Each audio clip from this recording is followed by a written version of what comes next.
Thank you for joining us. My name is Pfeiffer Garbisi, and I am an immersive media producer and director. Over this past year, I kept being confronted with this question: can VR create real change? With wildfires out of control in California, pandemic, division, and the threat to our democracy, I just kept wondering, what kind of world is my work creating? What kind of world do I want to create? So today, I want to introduce you to 3 visionaries who have pioneered virtual reality, emphasized impact, and do groundbreaking work to ensure this medium has a positive effect on people and the planet. First of all, Nani de la Peña, the godmother of VR.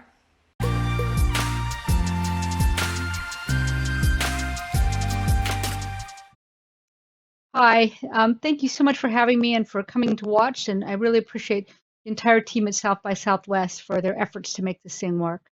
So just as a word of background, I came from print journalism. I had worked on this cover story for Newsweek magazine, and that cover piece really was about how do we put you on scene, through text and experiencing what was going on across the nation. Similarly, when I worked on documentary films later, we did something we called cinema verite, where we tried to record live moments and put you on scene while the real world was unfolding in front of you. I took all those ideas, basically taught myself to code, and with a lot of help, began to make pieces. The first I think most people know is I made a virtual, accessible version of Guantanamo Bay alongside digital artist Peggy Weil, and that came from a section in one of those documentary films. We learned a lot about Guantanamo Bay Prison and felt that it wasn't really being represented. You couldn't get there, journalists couldn't get there, no one could get there. So we wanted to make a version that people could be there and understand what's going on. This was in contrast to real but inaccessible prison camp. Then I took this into class at USC, which was making a web documentary essentially about hunger in the 2008 downturn. And along with an intern, we started recording audio at food banks. I wanted to use virtual reality to put people on scene during a real incident. Okay, we're slowing down a little bit. There are too many people. There are too many people. Okay. Or somebody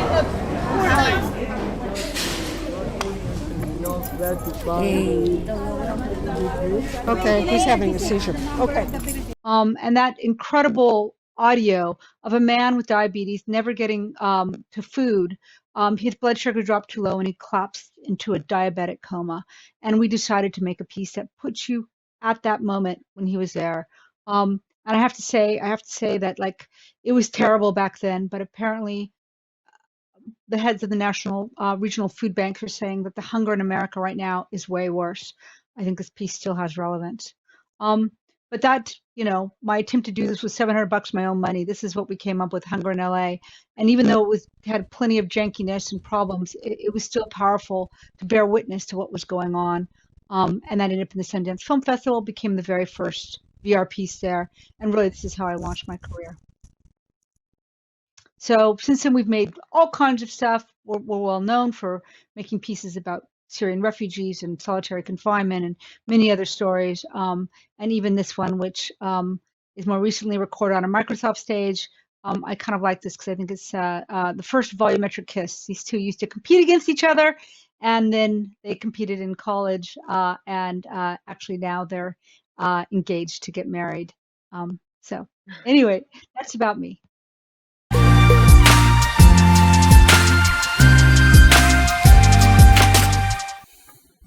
Hi, I'm Gabo Aurora, and I'm an immersive artist, a professor at Johns Hopkins University, and a former UN diplomat.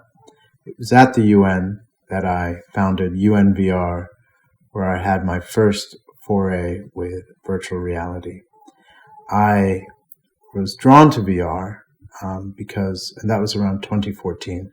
I was drawn to VR because I had this feeling that it was going to help communicate and develop an emotional engagement with issues at the UN that a lot of our other traditional ways of communicating weren't doing. I was mostly writing reports and trying to get people to care and understand about what was happening all over the world. And it was met with consistent sort of indifference until I was able to make my first VR documentary, Clouds Over Sidra, which I made in partnership with Chris Milk and his company Within. And making Clouds Over Sidra was an incredibly eye-opening experience. We made it in 48 hours in Zatari camp, where I went with Barry Pausman, and we just didn't know what we were doing, and we just tried to get whatever footage we could. But the idea was to really give a sense of the reality of a young girl living there and the day in the life of what it would be like. And we made it, and it premiered at Sundance in 2015. It was also shown at Davos to a lot of leaders and has subsequently gone on to raise an enormous amount of money for the Syrian cause, and I think has made a lot of people understand what the emotional possibilities are with this medium. So for me, that's who I am, and that's how I got started. And what keeps me going is that the technology continues to evolve and the possibilities also. So really happy to be here.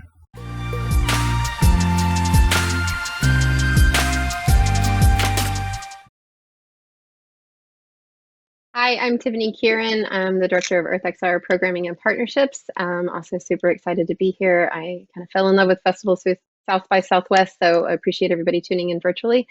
So I kind of come from a background having worked a lot in live action, indie films, animation, and also having a strong history working in nonprofits and causes, from refugee relief to anti-trafficking, anti-poverty campaigns, and working directly with people in shelters.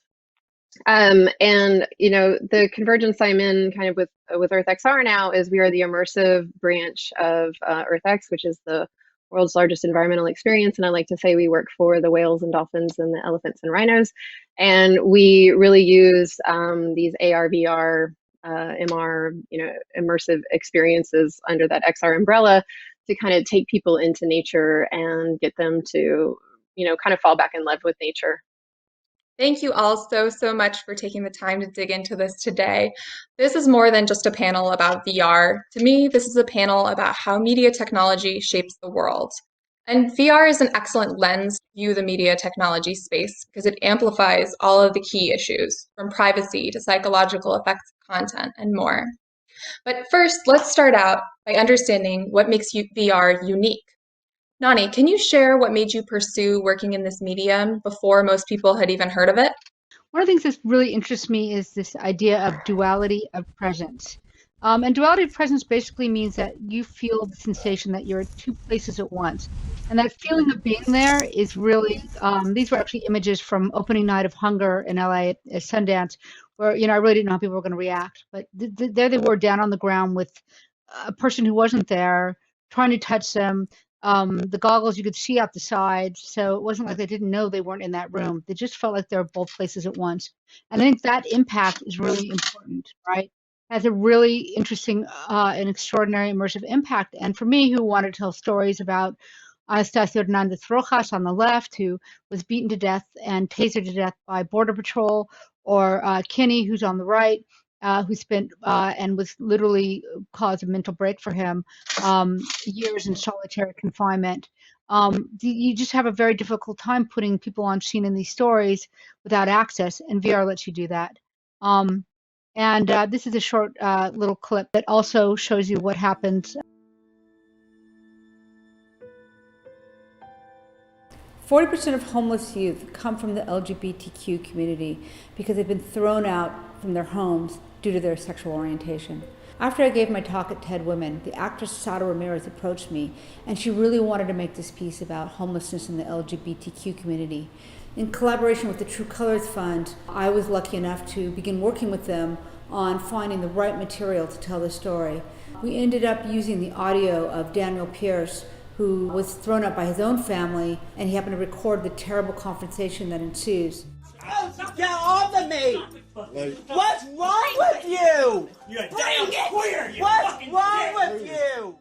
So by putting the audience in the middle of this physical moment, you know, using the motion capture, putting on digital characters, and then making it life-size so it happens all around you, it's so startling. Suddenly this thing you've heard, which was disturbing enough, and maybe you've watched videos of this type of scene, But if it's there and you feel physically vulnerable, you connect to Daniel and to what he's going through in a way that I don't think any other medium affords. It is a really significant and powerful moment to be there with Daniel when he's that vulnerable, when he's surrounded by people who hate him just for being who he is. You're twisting my words. You are twist everybody. You are a completely different person. Let me tell you something. You little pieces. But we also use new technologies, something called volumetric capture, which is with a company called 8i, in which we film from every direction around a person, and it creates a hologram. And we use that moment, that technology, as kind of a postscript to offer messages of hope, to be able to give people some ideas of, how you can get to the other side. All right, thank you. And Gabo, could you share a little bit about what made you start creating VR and why you continue this mode of storytelling? I feel, that a lot of the traditional media that's out there, I never really felt it could express what I would feel about, living and working in places all over the world that I did as when I was with the UN and as a humanitarian. And I think it was more a way to find a medium that would help express a lot of the respect and the awe one feels for the human spirit when it's kind of in very different and challenging circumstances. And I think we have a very stereotyped view of what people go through and how people live. And I think there is a chance now with this medium, with virtual reality, to kind of give some of the nuance and help understand something in ways that are not just binary, like good or bad, or or other ways that we think about it. And I think we also don't understand as much. It's still a medium that's not been perverted by advertising and propaganda yet. And I think we don't realize how much traditional media is in a way manipulative. And I think we have to keep fighting to make sure this isn't as manipulated. I completely agree. Tiffany, can you speak to your journey into the VR space? So it kind of started with me, as I mentioned, I was like working in these studio systems. We were actually kind of early on starting to take on a lot of like entertainment VR projects. And it was around that time that I, was working on a fundraiser with Navajo Water Project and had been invited out to the reservation and was seeing this kind of like devastating landscape that was extremely difficult to translate to anybody, like how remote it was and how challenging the situations were. And I just couldn't imagine that translating back through a film landscape. And it was around that time that we were also, starting to look into more of how VR was being used for social good. And I can say Nani's work was definitely one of the early, impact motivators on that. And I kept thinking that if you could put somebody in a VR headset, in that huge landscape, you could actually really get somebody to feel like they were there. And when I was working with Jaisha Patel on Notes to My Father, which is a VR piece about a child trafficking survivor, there's a super impactful moment in that where Jaisha was very adamant to tell that from the trafficking survivor's point of view. And having worked in anti-trafficking for a long time, that's a very difficult place to get people to relate to. And there's a moment where this young child is on a train and she's being leered at by all these men surrounding her. And that spooked so many people out, and it was so disturbing. And that's when I started really realizing that that was where people were going to start to have these kind of far more critical accelerations of compassion for issues that they normally might say, oh, that's too remote, or that's too far away from me, or I can't relate to that. VR just so impactfully makes you feel like you're there. And it was also from there starting to hear far more from the nonprofits that we were working with. There's also a really great quote from Amnesty International: if a picture is worth 1,000 words, then a virtual reality experience is worth a whole book. That's from Kate Allen.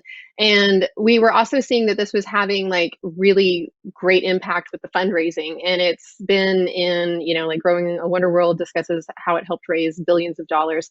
So we've also seen like Conservation International feels like VR so impactful that that's how they started touring to create their impact. So it was a lot that real world translation back from the nonprofits. Thank you so much. I wanted to touch on one of my concerns with this medium, which is that it requires expensive specialty equipment, not just for creators, but for the audience as well. And that there is a particular kind of person who's generally affluent who ends up telling stories and defining the narrative in VR.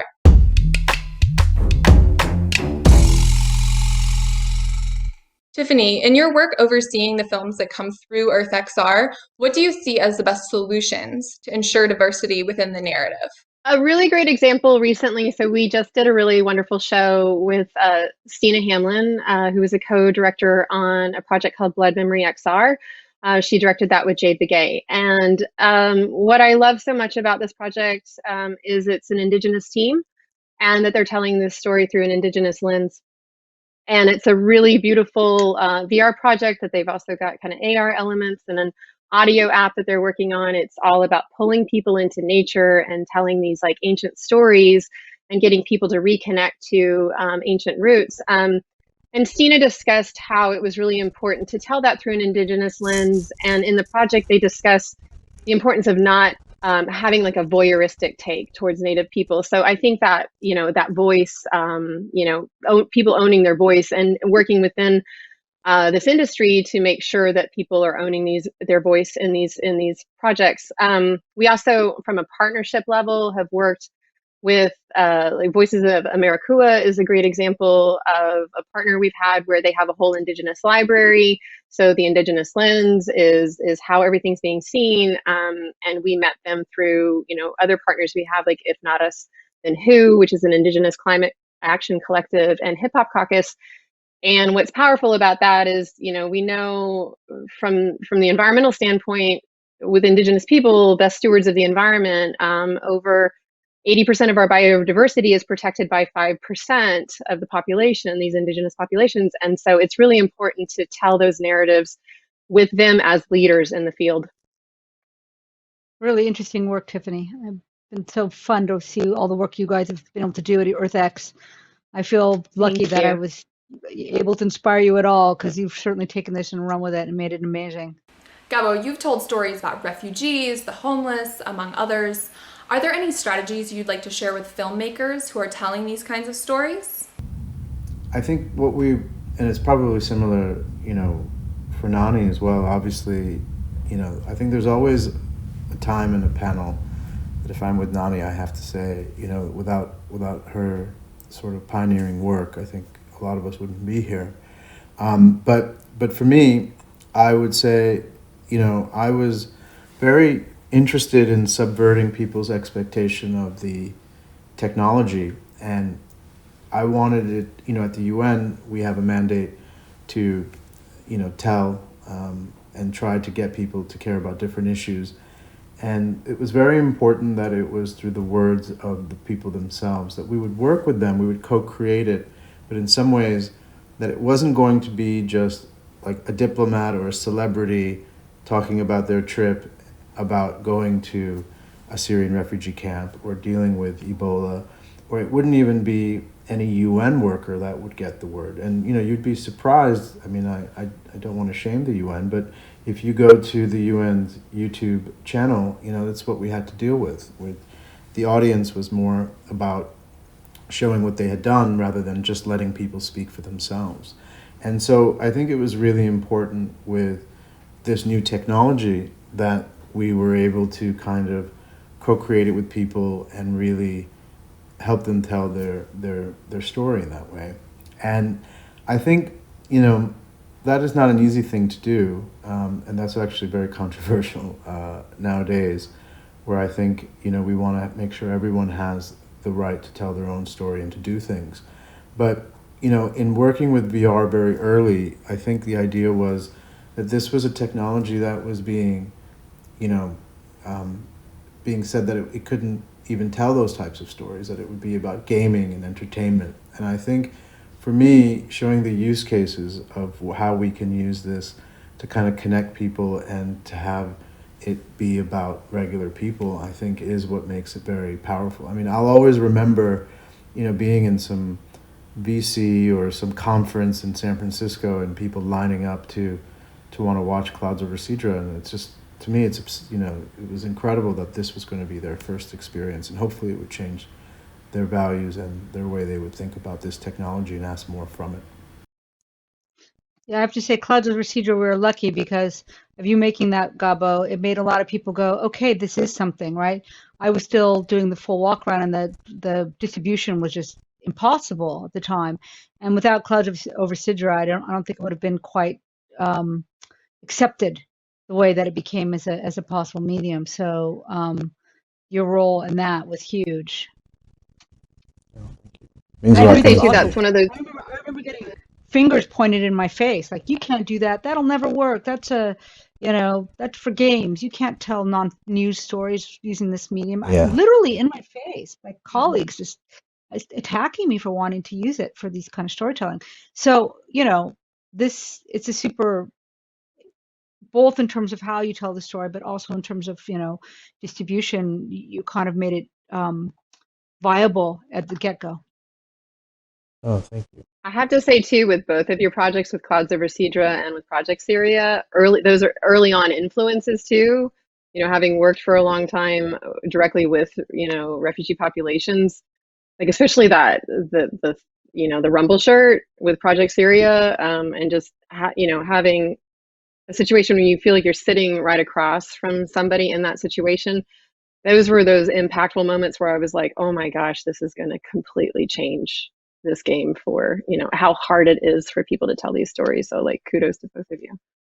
Nani, could you share a little bit about your learnings and process democratizing the medium? Sure. Kia tells the story of two sisters who try unsuccessfully to rescue a third sister from a fatal attack by an ex-boyfriend. And they were both had these live mics on their phone because they both called 911 that I could intercut with. And we tried to take the real stuff and really put you on scene, even with CG, of the real event. And of course, we don't put you there in the moment that the sister is killed, but by being in the room when he's holding her hostage.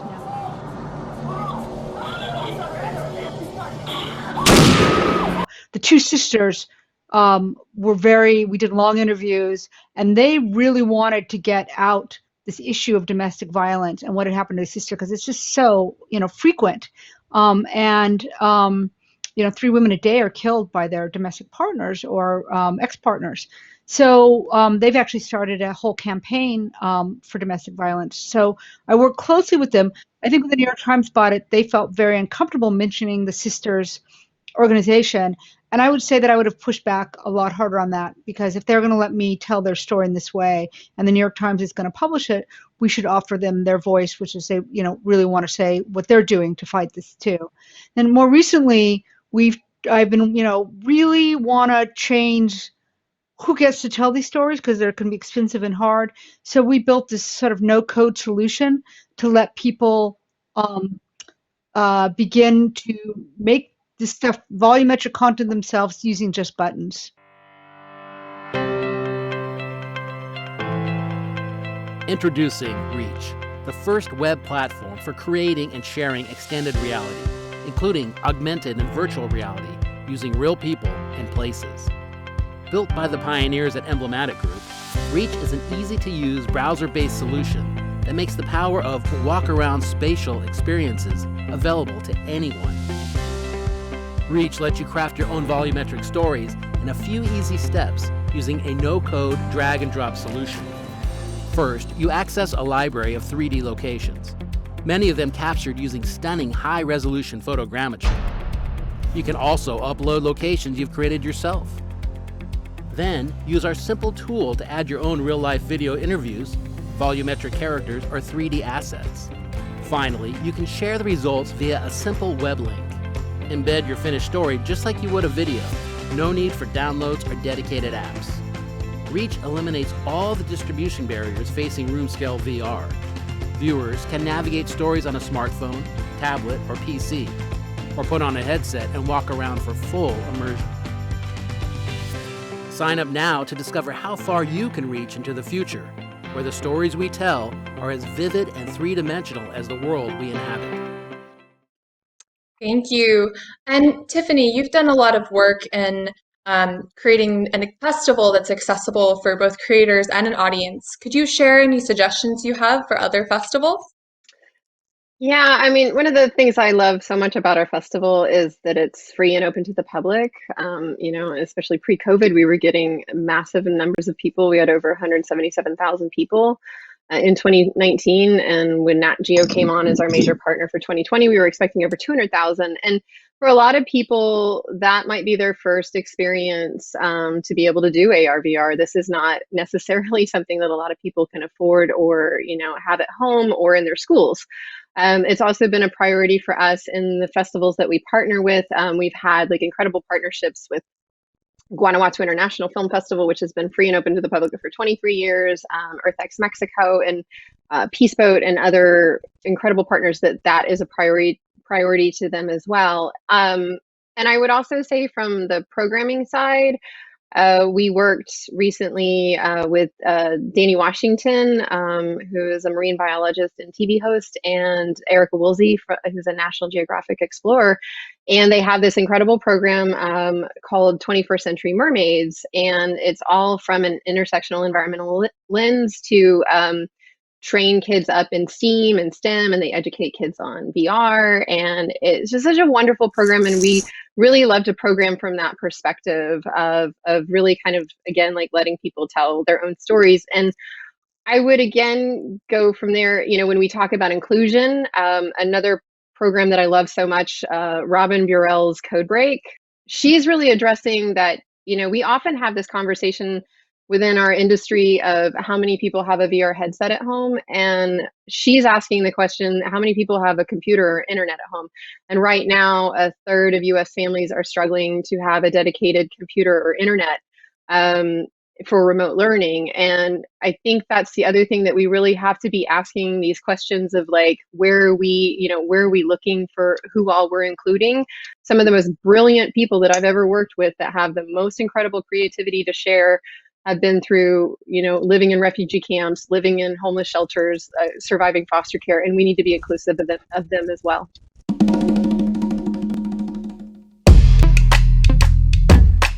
Tiffany, you're the perfect person to dig into quantitative impact because you actually coach the participants in EarthXR about how to integrate impact into their pieces. Can you talk a little bit about this process? Yeah, so we have a few models that we use in terms of encouraging impact. And I will say it is the kind of the first question we give to a lot of filmmakers when they want to be part of our festival is, we always make it clear that it's very important to us that when people come out of an experience, that they know what to do next, that we not just tell them, stories about endangered species or overpolluted waters, but that they know what to do next. And one example of that is lifestyle changes that some of these projects encourage. And there's a really wonderful project from Mary John Frank that we're working with now from Sea to Rising Sea. And it's super fun. She's used synchronized swimming as part of this. But it also teaches people about how to look into climate jobs and how their investments are impacting the environment and voting. It's a super fun project, but it's also encouraging people to change their daily lifestyle for the environment. Another way that we really encourage impact is through filmmakers that literally are changing, government policy. And one of the examples we have of that, I mentioned we've worked a lot with EarthX Mexico and Guanajuato International Film Festival. That's been a really wonderful collaboration. And they had asked us at one point to take VR projects so that they could show the Mexican Senate. And they have been working in Mexico on bans on plastics, and they've credited our festival with part of that banning plastics work, which is super exciting to us. And we have certain filmmakers that we work with. Ghost Fleet was a project about the kind of intersection of illegal fishing and human trafficking, and Guardians of the Kingdom was about stopping whaling in Tonga. And we've gone with them to the UN, to the Peace Boat, They've, worked with the Tongan ambassadors. And one of the things that I thought was really powerful in that is, we had this moment on the Peace Boat where there was one of the survivors of human trafficking from Ghost Fleet that was like there, telling, like they were there telling their stories, and you see that full turnaround of the impact of these campaigns. Ghost Fleet got to over 12 million people. And it also has that critical impact for that individual whose life was altered through that. And the other super fun way that we've shown impact is fundraising. Dance with Flamingos is one of my favorite examples of that. Kristen Lucas does an incredible job of always tying in endangered species fundraising into her projects, and so she had this kind of mirror project where you could dance like a flamingo with flamingos. And she called it Flamingos, AR in there. And 50 flamingos were adopted through that. She raised awareness of the how the flamingos are on the red list for endangerment, and 17 of the flamingos that were adopted were through our festival. That's so great. I can't wait to dance like a flamingo. So Nani, you've had similar successes with your work. Do you tell us about the impact they've had and how you measured that impact? We did some studies around Greenland melting, and we found that people actually really responded in a much more successful way to the material. Well, when you look at the glacier like that, from the vantage point of an helicopter, it looks like it's going to be here forever. How could it possibly go away?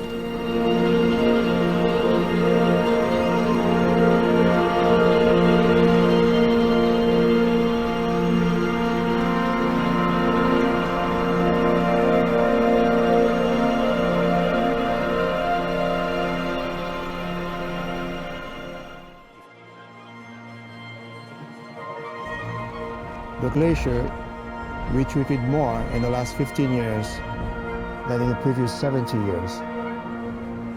We'd like to know why. And now when you're talking about climate change, right?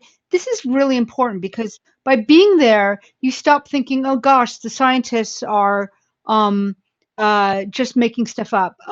When you're in a plane with the NASA scientists, as they're dropping a thermometer, off the back of the plane, that feels like something you could personally do. And I feel like, right now when we need to battle so much disinformation, even though it's virtual, it can offer a real opportunity to set the record straight. And similarly, we can create some ways to bridge divides with this Planned Parenthood piece where we put you on scene where you're yelled at in the same way that young women are yelled at when they go into these clinics. This is a guy who's lip syncing real audio, right? You're a whore!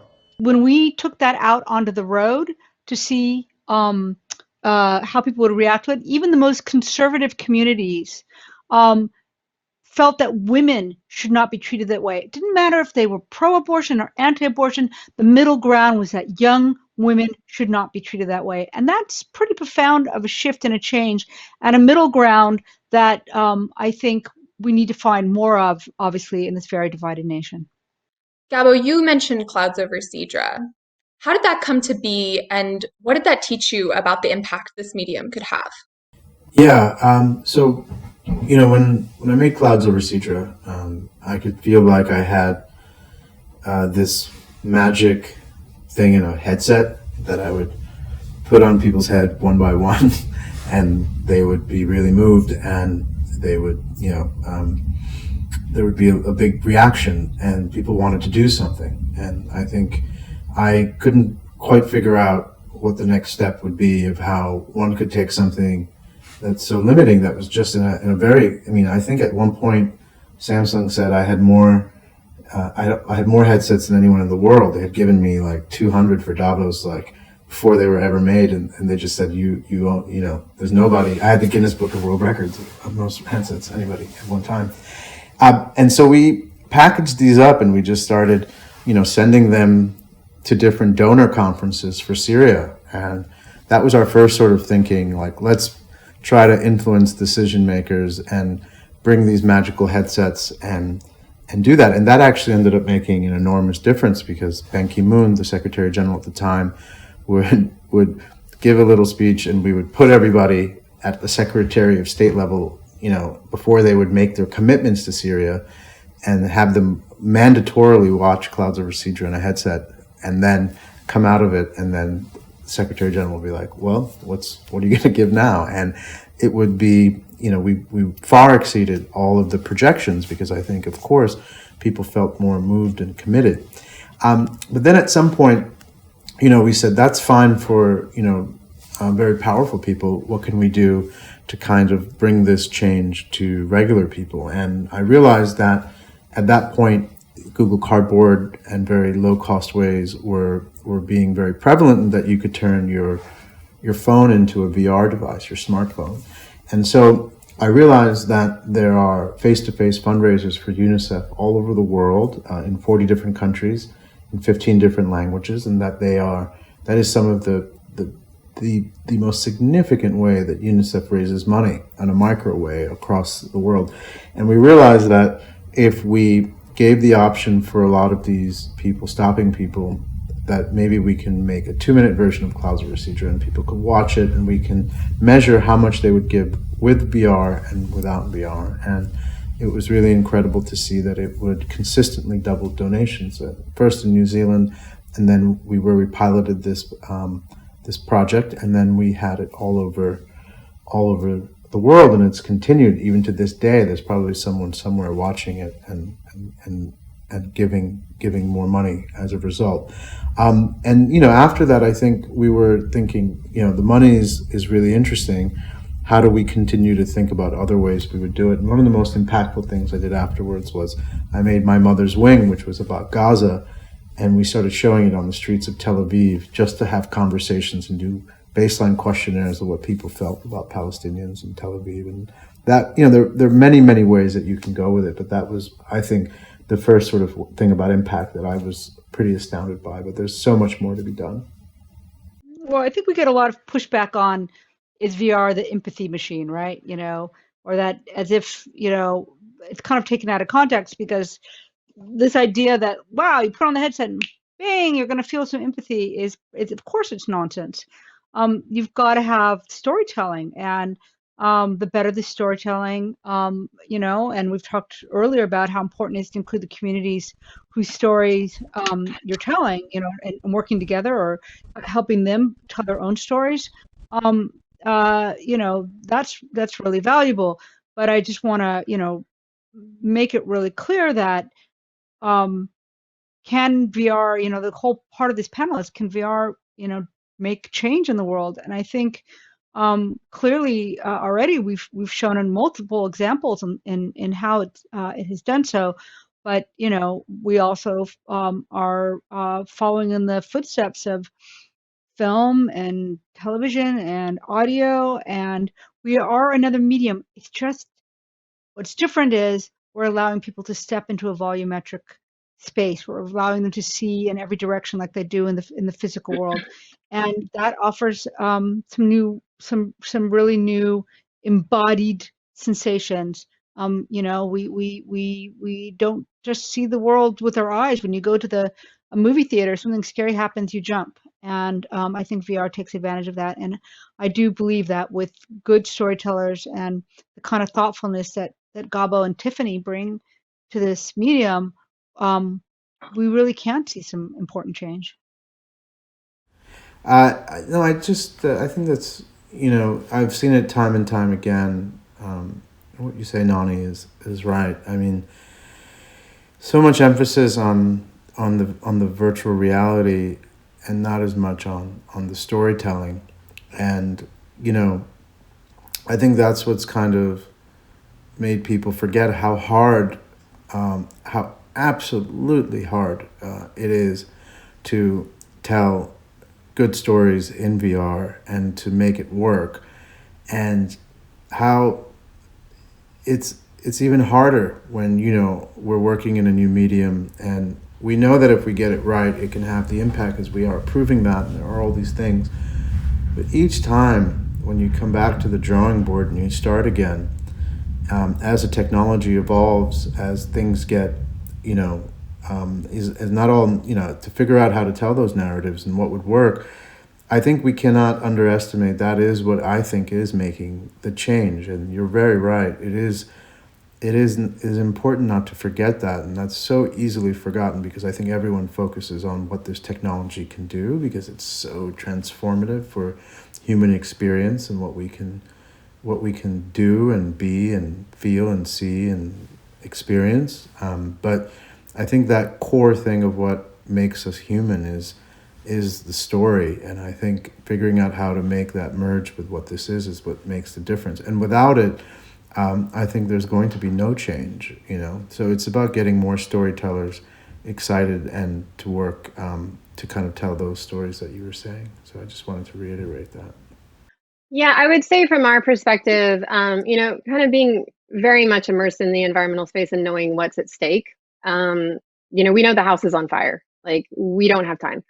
And what's the honor in my position is we get to work with a lot of these filmmakers that are very much the firefighters, and they are creating XR content where they're putting out the fires, they're training other firefighters, they're training people at home how to be firefighters and how to do like the kind of like critical work to create impact. Where I get really confused is when I see a lot of work programmed often, or people kind of creating content where the message is, it's extremely expensive CG nightmare, a dystopian project where the firefighters die and the earth dies and we all die and then we're zombies on Mars in 2080 because we killed the earth, and there's no impact tie-in. And that always is a bit heartbreaking to me because a lot of the people that we're working with are very much people that are kind of getting these stories told, where they're in between the whale and the whaler, they're in between the elephant and the poacher, and they're very much working on the ground to do that critical work so that those, endangered species are getting the attention that they need, the awareness that they need, and getting notoriety to the causes that they need. And that's why we really love working with, certain creators like a Habitat XR or the Outlaw Ocean or Underwater Earth. We always know that they're going to create that critical impact, but that takes resources and they need investment in what they're doing. And so that's just kind of like my big message on environmental work, that if we are going to program and curate environmental work, that it really leads by protecting those protectors. Thank you, Tiffany. I cannot agree more.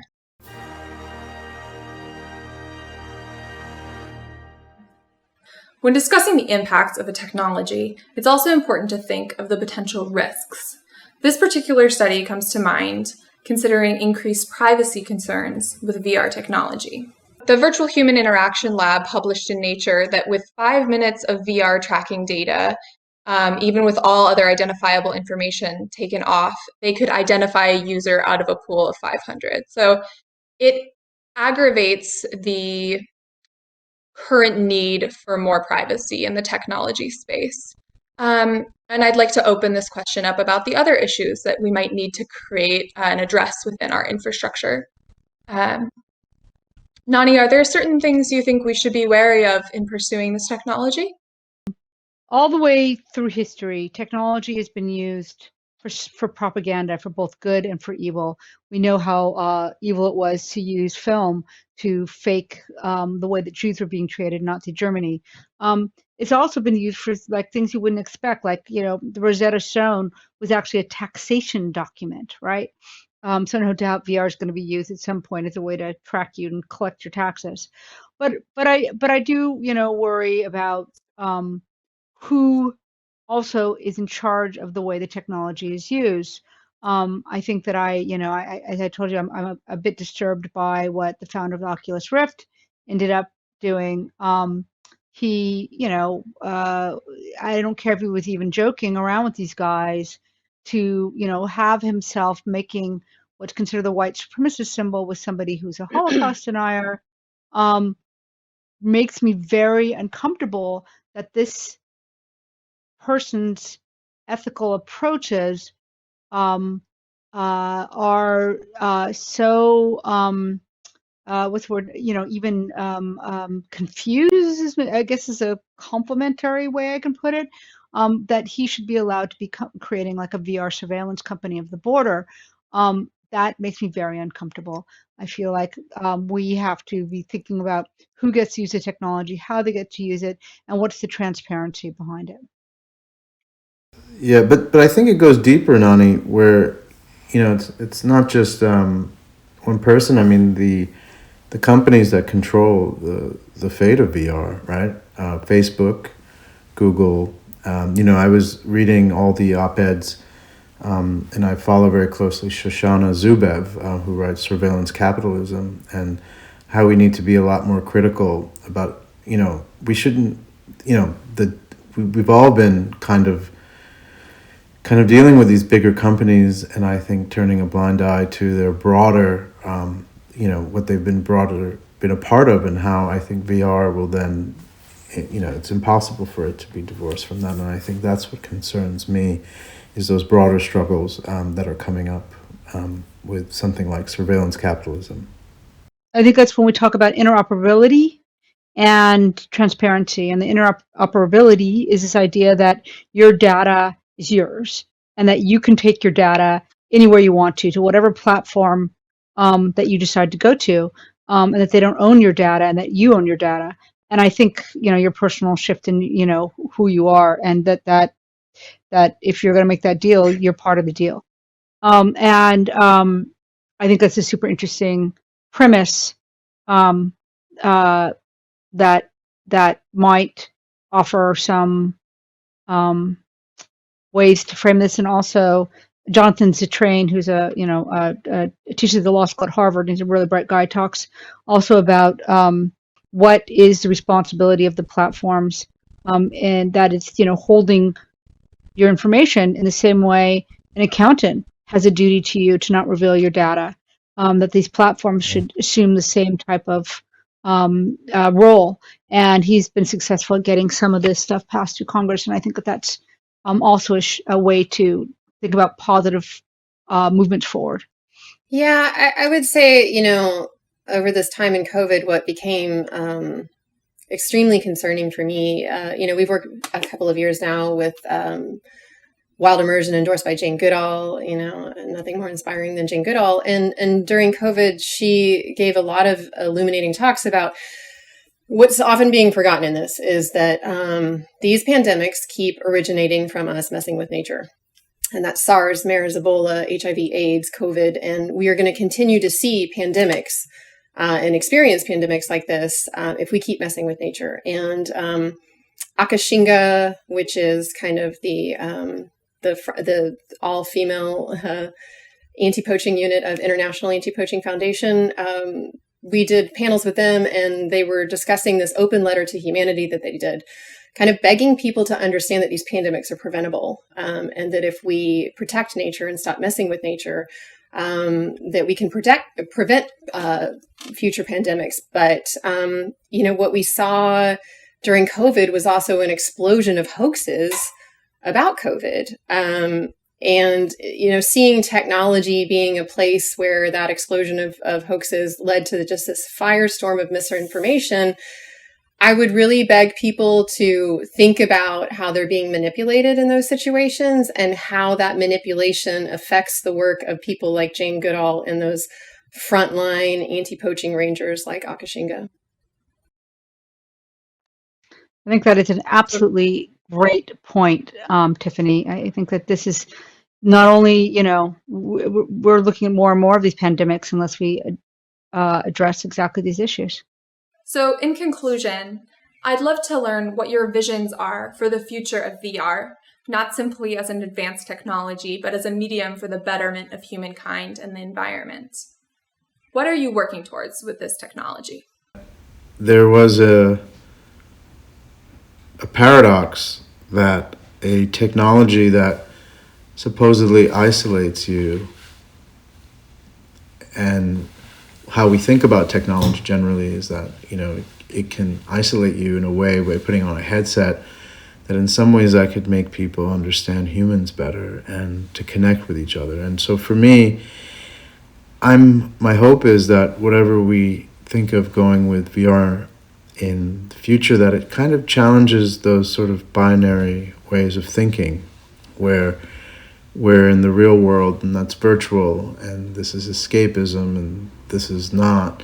I really look to a lot of young people, who think about, gender in a different way and gender fluidity and challenging binary ways of thinking in society. And I think my hope is that VR is a part of breaking that down rather than reinforcing those sort of binary ways of thinking. Because I think that's kind of what our problem is a little bit, is this is good, this is bad, this is how it is. And I think everything has become very polarizing because there hasn't been that ability to think in different ways. And, for me, I still think, like we said, VR is still a progression, is different than other mediums, but it borrows from all the great storytelling mediums before us. And, for me, when I read a great book, I'm feeling like I come back a changed and better person who can view my world and my reality in a different way. And I expect the same thing out of VR.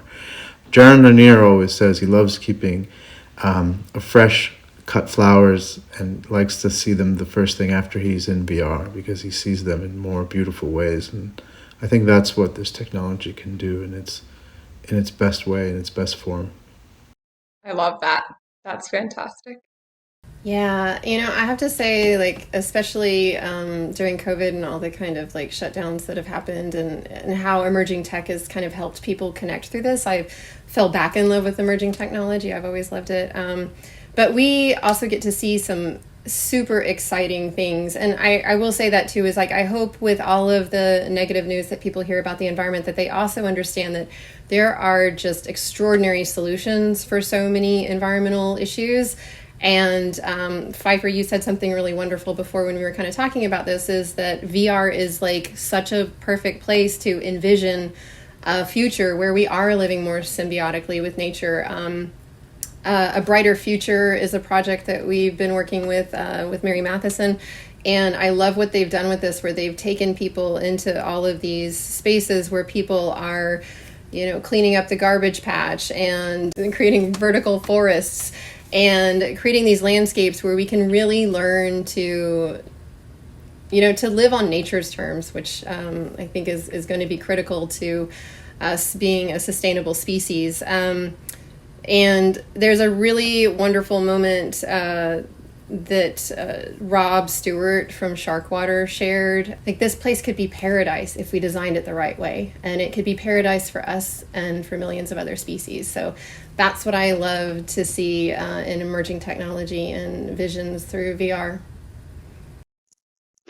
And, if we can take this moment that we're living in, where we're all been separated by this pandemic, is there ways that we can connect? And it's kind of been interesting to see how many people are reaching into the virtual worlds and virtual technologies to try to connect and see each other and experience things together. I mean, interestingly, the Sundance Film Festival had their largest audience ever with everything virtual. I think that these are good things. There are ways for us to connect, and there are ways for us to, we know that somebody's going to come up with way more interesting ways to tell stories using this technology than we could ever even imagine. But I think that's the exciting part about all this, that we're just beginning to understand how we can connect in virtual ways that will be, both better sometimes and different sometimes and worse sometimes. But it provides a whole landscape of opportunity, and I think that that's the really cool part about this. We haven't even talked about things like Apple and their new LiDAR capture phones, and that they're going to be making a headset. No doubt, all the data is indicating that we're going to go that direction. So it isn't just a pie in the sky idea. This is happening. This is real. We are going to be shifting into integrating extended reality, AR and VR, in our everyday life.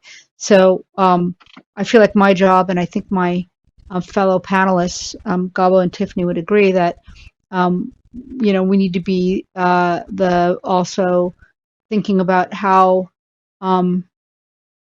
we can use the technology for for good as well as fun and games and connection and play and everything else. But also, to both tell great stories, but also help us envision what the future might look like, the future that we want. So thank you all so much. This has been very inspirational to me, and thank you for your time. For all of you who are watching, feel free to visit this site for links to all of the references and all of the work that we've talked about today. See you all next year in person. Can't wait to see you in person. Bye, you guys. Yay, can't Bye-bye. wait. Thank you so much.